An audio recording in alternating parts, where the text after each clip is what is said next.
বাড়িতে আলু আছে, তাহলে তো কথাই হবে না। এই রেসিপিটা চটপট করে নিতে পারবে, বেশি টাইমও লাগবে না। 10টা মিনিট, হাতে যদি তোমার 10টা মিনিট টাইম থাকে, তুমি চটপট এই রেসিপিটা করে নিতে পারবে। এবং এই রেসিপিটা করলে ডালের সাথে এত ভালো লাগবে খেতে, যেটা তোমার ডালের সাথে অন্য কিছু আর ভালোই লাগবে না এইটা খাওয়ার পরে। তো চটপট দেখা যাক কী রেসিপি আর কি আমরা দেখাতে চলেছি। রেসিপিটা হলো আলুর ঝুড়ি।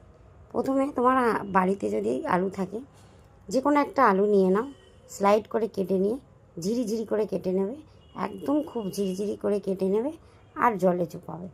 ঝিরি কাটবে আর জলে দিয়ে দেবে, ঝিরি কাটবে জলে দিয়ে দেবে। দেওয়ার পরে একটু কড়াইতে ভালো পরিমাণে তেল দেবে, যাতে আলুটা ভালোভাবে ভাজা যায়। আলুটাকে ভালো করে ভেজে নিয়ে তুমি একটা জায়গায় তুলে নেবে।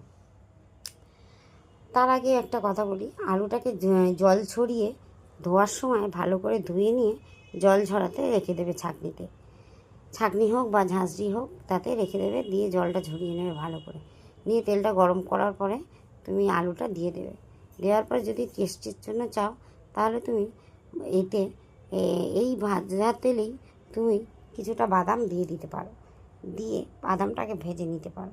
নিয়ে যে তুমি ওই প্লেটে আলু ভাজাটাকে রেখে দিয়েছো, আলুর ঝুড়িটাকে, তার উপরে তুমি বাদামটা দিয়ে দাও। দারুণ লাগবে খেতে, যেমন টেস্টি তেমন সুস্বাদু তেমন কুড়মুড়ে হয়েছে। একবার করলে এটা বারবার করতে ইচ্ছা হবে। এটা সাধারণত শাদি বাড়িতেই মেনলি এই আলুর ঝুড়িটা করে থাকে। এই আলু ঝুড়িটা সাধারণত শাদি বাড়িতেই হয়ে থাকে। আর পাশে যদি 2-4টে কারি পাতা থাকে, গাছ যদি থেকে থাকে বা বাড়িতে যদি থেকে থাকে, 3-4টে কারি পাতা ওই তেলেই, গরম তেলেই তুমি ভেজে নাও, নিয়ে ওর উপর দিয়ে ছড়িয়ে দিলে রেডি আলুর ঝুড়ি।